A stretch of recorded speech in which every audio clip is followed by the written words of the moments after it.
Bonjour à tous, j'espère que vous allez bien.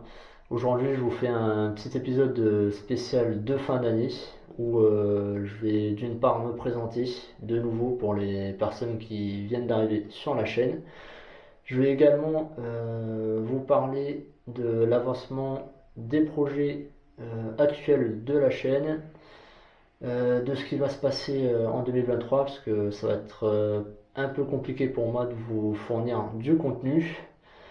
Et enfin, je vais répondre à quelques questions qui m'ont été posées via un post YouTube et Instagram. Donc tout d'abord, je vais me présenter à nouveau pour les nouveaux. Donc moi, je m'appelle Benoît, j'ai 24 ans. Je pars sur mes 25, hein, j'aurai 25 en juillet 2023. Je suis originaire de l'île de la Réunion, donc je pense que certains avaient deviné, surtout si vous me suivez sur Instagram. Donc n'hésitez pas, hein, bien sûr, comme d'hab, le lien du compte Instagram de la chaîne est en bas dans la description. N'hésitez pas à aller voir ce que je fais en dehors de YouTube. Du coup, voilà, ça explique aussi pourquoi j'ai beaucoup de mal avec le français.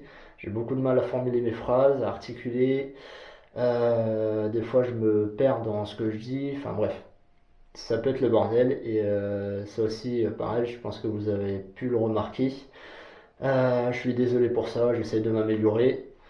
Mais bon, voilà, il y a des choses qui restent malheureusement et que je ne peux pas forcément corriger.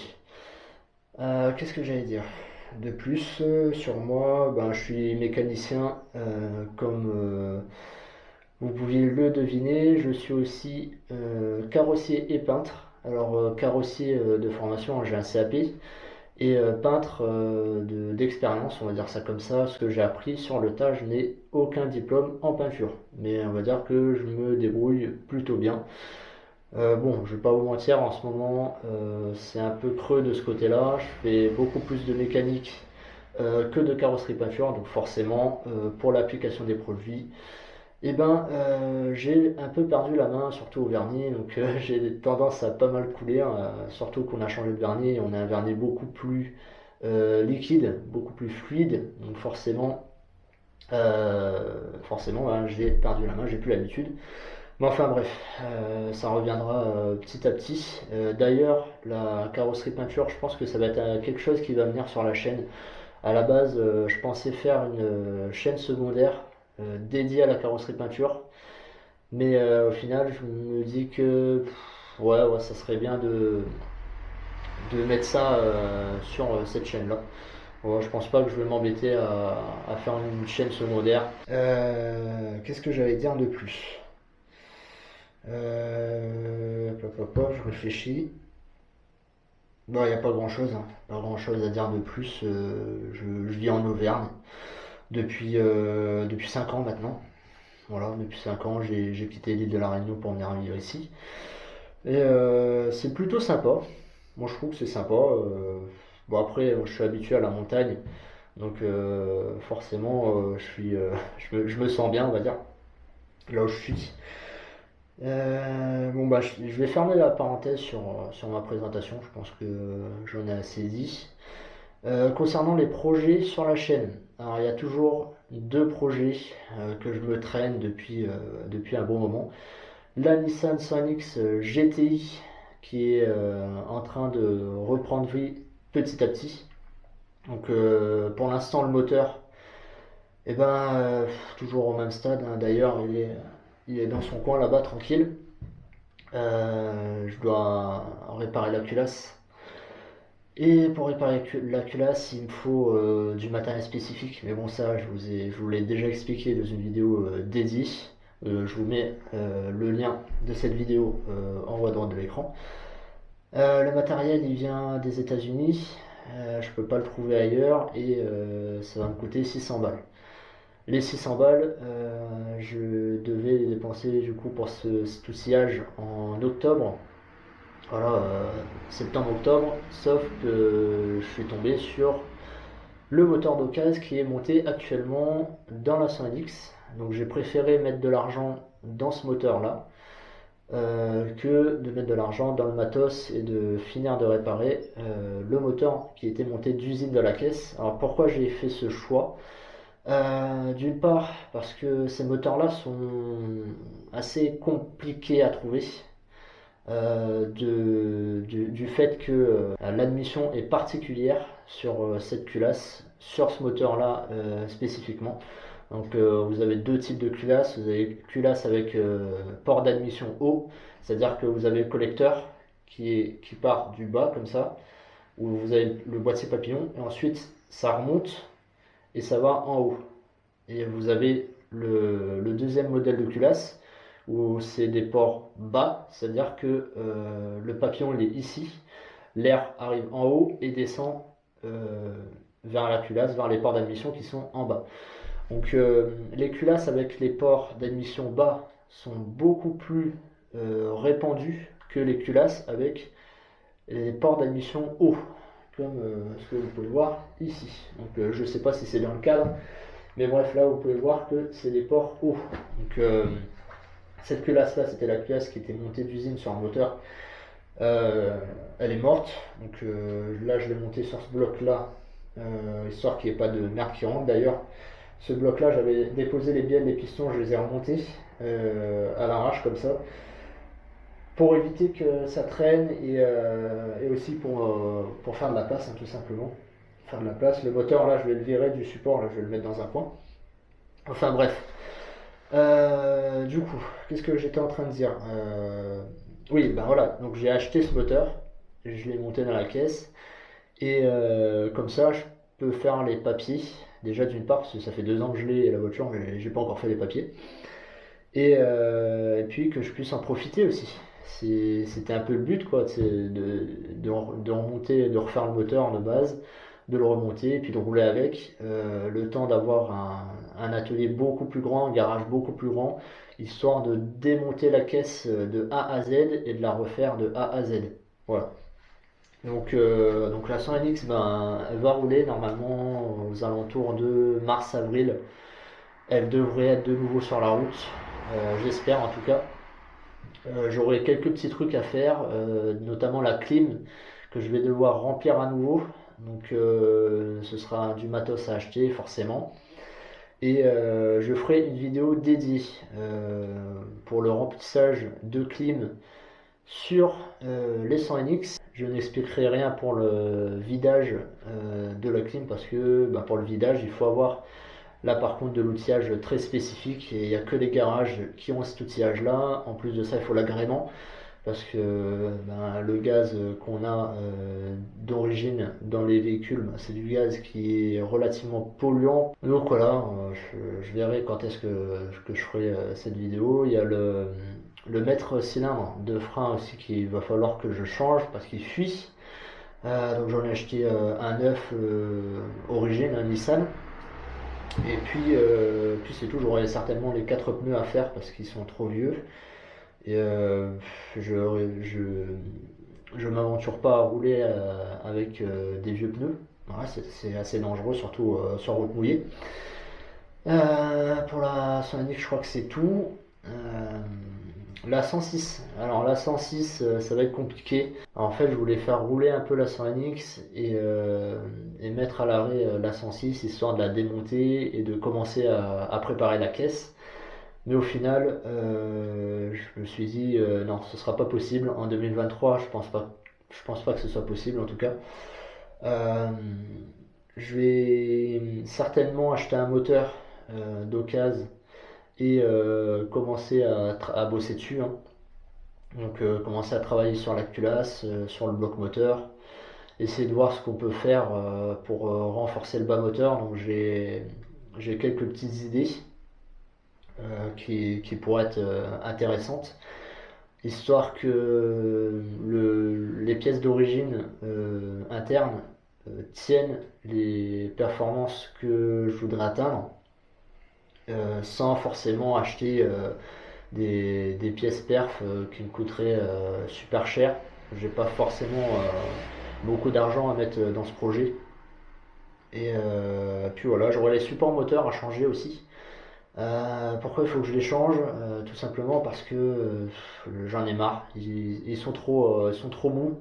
Et à chaque fois, quand je passe une vitesse, par exemple de la 2 à la 3, et que je suis aux alentours des 5000, 5500 tours minute, ça me fait un putain d'à-coup. Le moteur, après, il tremblote. Enfin bref, c'est trop la merde. Donc je vais passer sur du Vibra Technique, pour ceux qui connaissent. Donc est-ce que j'ai d'autres choses à dire pour la 106?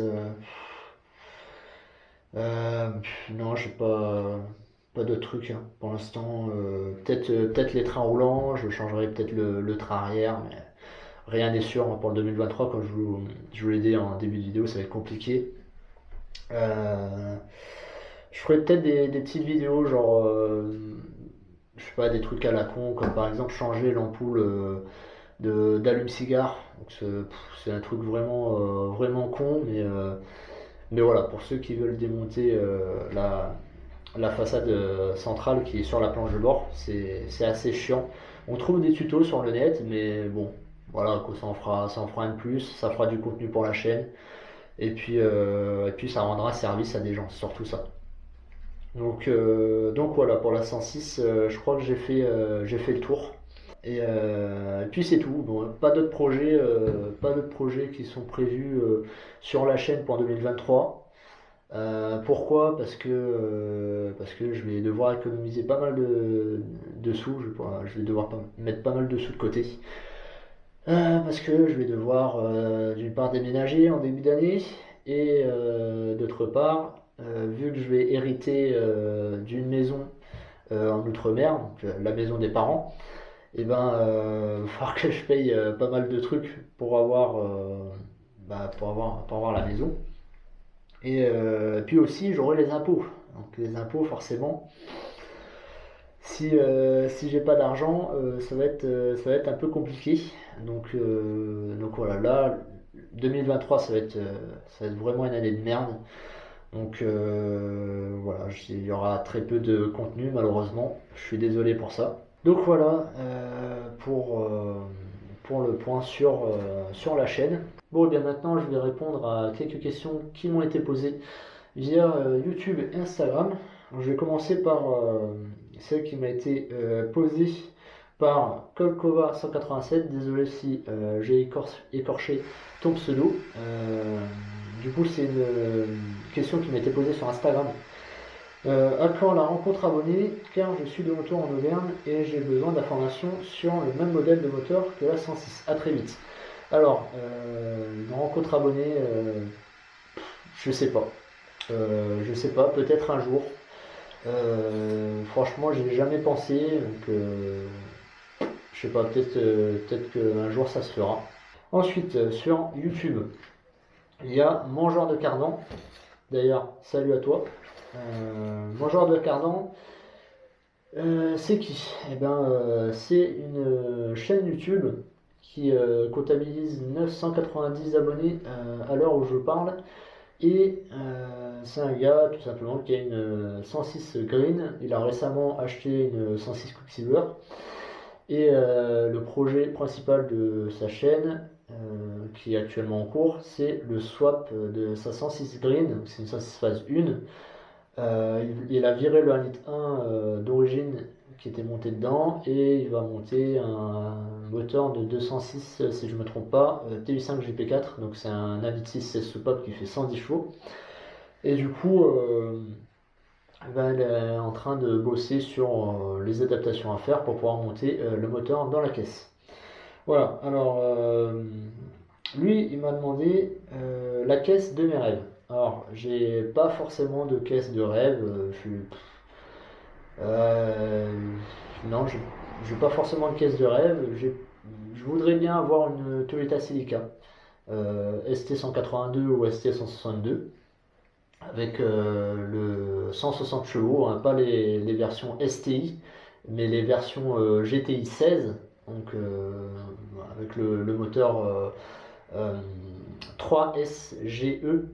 Donc c'est ça le code moteur, il me semble, qui a été développé en collaboration avec Yamaha. C'est pour ça que je m'intéresse à ce véhicule. Et puis en plus, elle a une ligne qui ressemble à la Supra. Et en plus, elle a les fameux pop-up. Et moi, je kiffe les bagnoles avec les pop-up. Donc, du coup, voilà, c'est une voiture que je voudrais avoir. D'ailleurs, à la base, c'est ce que je devais acheter. Mais au final, je me suis acheté la 100NX, qui était une opportunité. Voilà, sinon, on serait en train de bosser sur une Toyota Celica. Voilà. Sinon, si tu prépares ton 1,1 litre, tu comptes en sortir combien? Donc, combien de chevaux, hein, forcément.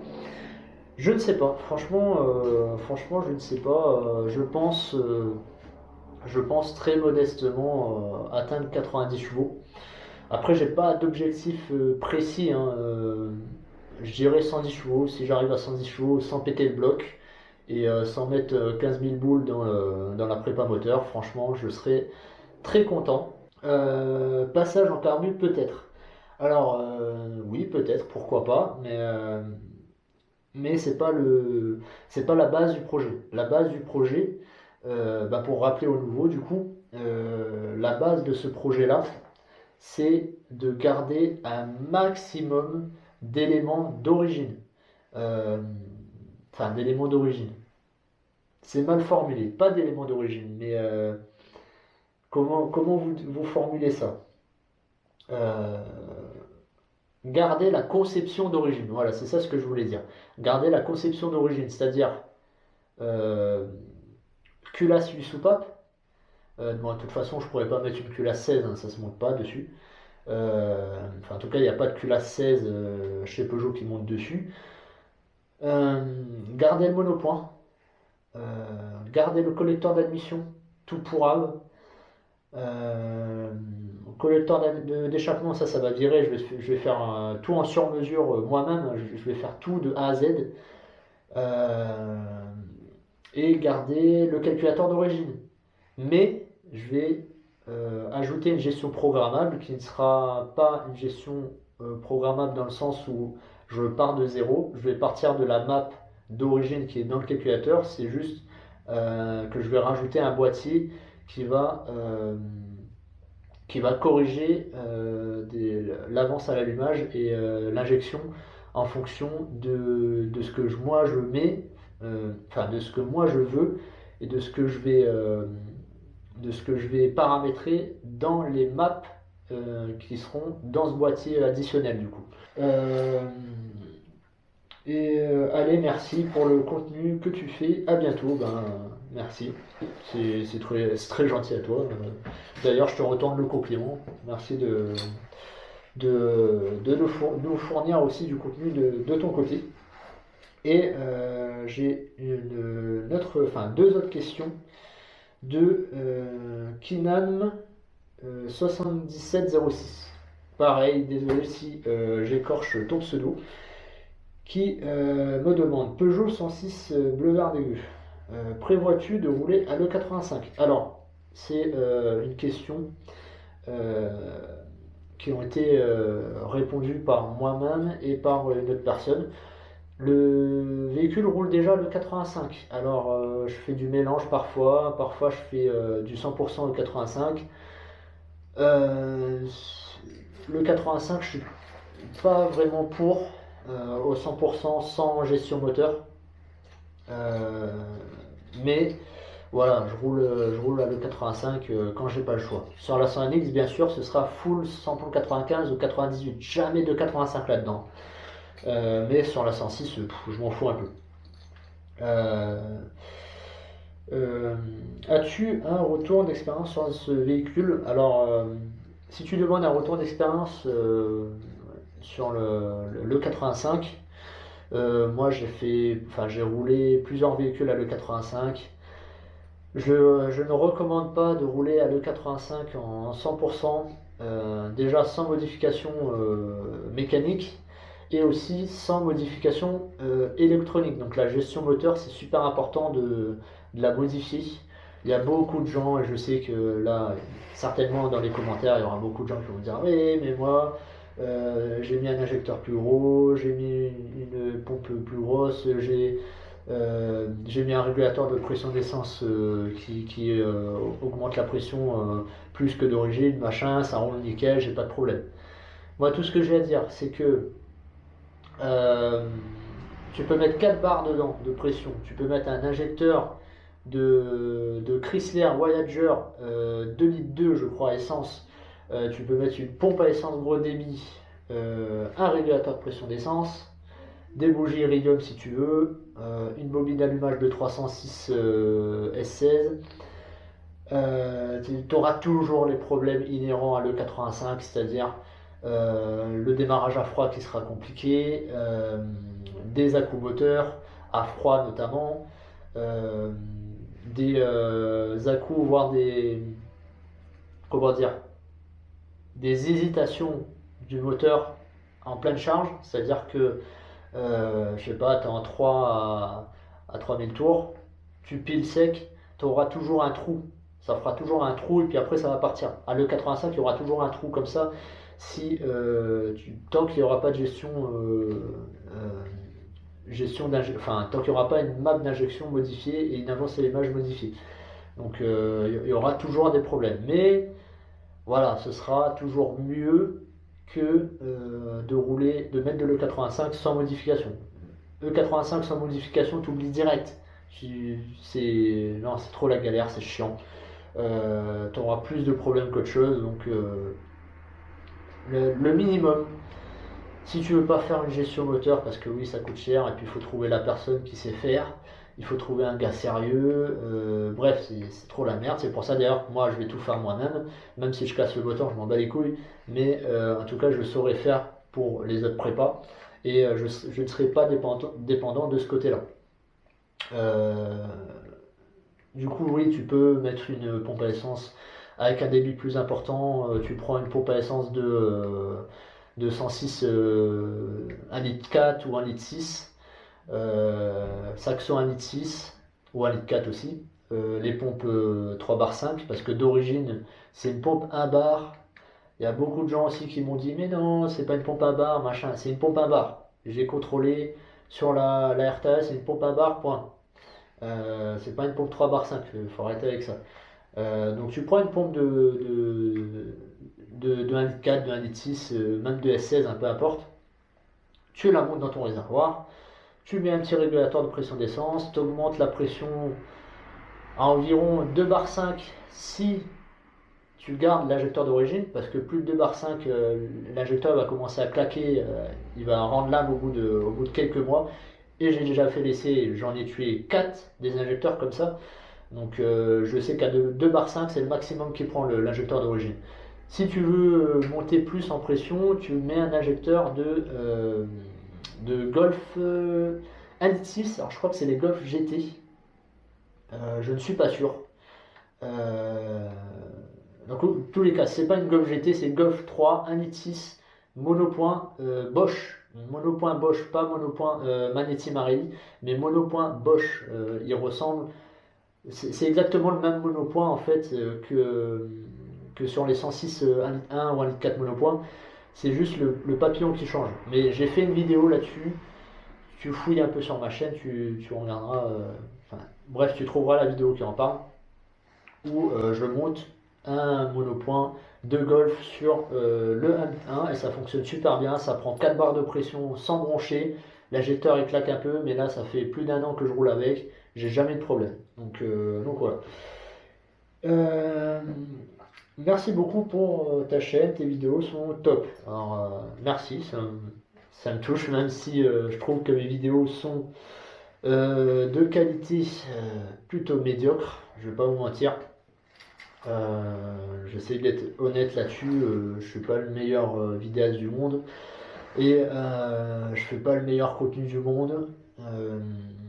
J'essaie de faire des trucs sympas et surtout moi les vidéos sur YouTube je le fais pour moi en fait. C'est histoire de garder une trace. Je sais que ben si YouTube existe encore quand j'aurai 50 ans, et ben, je sais que mes vidéos, les vidéos c'est intemporel, donc ça restera toujours sur la plateforme. Bien sûr, sauf si YouTube ça disparaît, mais bon, je pense pas. Ça restera toujours sur la plateforme. Si un jour j'ai des enfants, et ben, je pourrais leur montrer ce que je faisais quand j'étais plus jeune. Et puis voilà, moi je pense que ça va être marrant dans, dans 20-30 ans de revisionner les vidéos que je poste aujourd'hui, hein, tout simplement, à 24 ans. Je pense que ça va me faire bizarre. Ça va me faire bizarre. Donc voilà. Du coup, je, je vise pas la qualité hyper incroyable. Je fais ce que je peux avec le matos que j'ai. Ma caméra qui n'est pas une caméra pro, hein, c'est une action cam que j'ai acheté 400 balles, un micro que j'ai acheté 10 balles sur AliExpress. Après ça, peut-être que j'investirai plus tard dans du matériel vidéo de meilleure qualité, mais bon, c'est pas la priorité. Pareil pour mon PC, pour le montage, j'utilise mon PC portable que j'ai eu au lycée. C'est de la merde.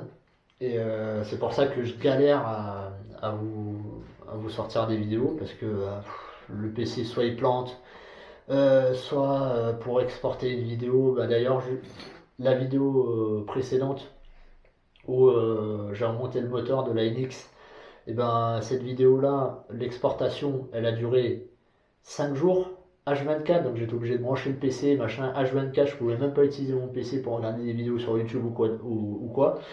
Sinon ça faisait tout planter. Bref, ce sera un truc que je vais devoir faire de toute manière, me monter un bon PC bureautique pour pouvoir faire du montage propre et de manière rapide.